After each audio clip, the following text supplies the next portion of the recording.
From the state of Maine tonight, we are awaiting results on a ballot initiative, which, if it passes, would repeal the right of same-sex couples in Maine to get married. Earlier this year, Maine became the 6th state in the country to legalize gay marriage, the 5th in New England, when Democratic Governor John Baldacci signed a bill that had been passed by Maine's legislature. Governor Baldacci, a man whose personal transformation on this issue helped legalize gay marriage in his state, spoke at a rally tonight in support of the same-sex marriage law, in favor of the no-on-one forces. Joining us now is Maine's Governor John Baldacci. Governor, thanks very much for coming on the show. Really appreciate it. I appreciate being with you, Rachel. I understand that the vote is still too close to call at this hour, but what you've seen from the returns thus far, what are your expectations? Well, let me just say, Rachel, there's about 200 votes difference out of 200,000 votes. And at the same time, though, what I was encouraged about is a lot of young people were showing up. A lot of first-time voters were showing up. It was very exciting. So I was encouraged by that. And it's a great organization, over 8,000 volunteers, working the phone banks. They did a tremendous job. I was very impressed by that, Rachel. And I'm encouraged by those kinds of returns and the absentee balloting and the early voting that was done. So it's going to be a late night, a long night, but so far, so good. As you and I have talked about before, historically, this has been a very difficult policy measure to get passed. Measures like this are 0 for 30 in other states around the country. If Maine does break that losing streak for gay rights measures at the ballot box, what will you attribute that to? Is it something specific about Maine, or is the country changing just over time?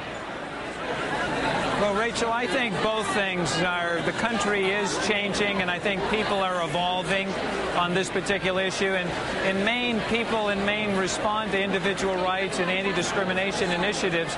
But I think they're kind of leading the way for all of us, political leaders, to recognize that the time has come to recognize same-sex marriage and to make sure we have a level playing field for all of our people. Last week, we talked a bit about your personal transformation on this issue. You had not been a supporter of gay marriage, and you went through a personal transformation, changed your mind, came to a different point of view on this.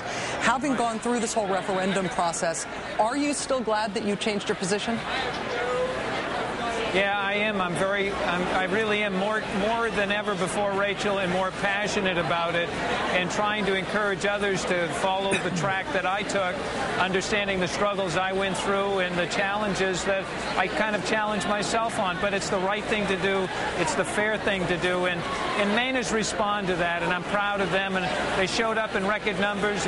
Young people showed up. It was like a presidential election all over again, and first-time voters showed up. So, you know, they were expecting 35 or 40%, and I think they've got well over 50%, and in some cases 60%. So that's a good thing.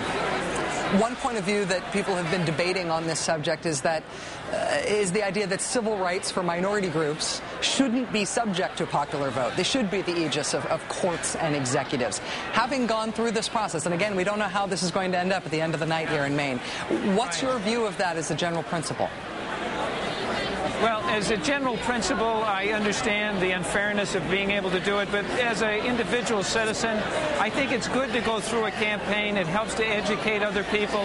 It helps to turn some hearts and minds.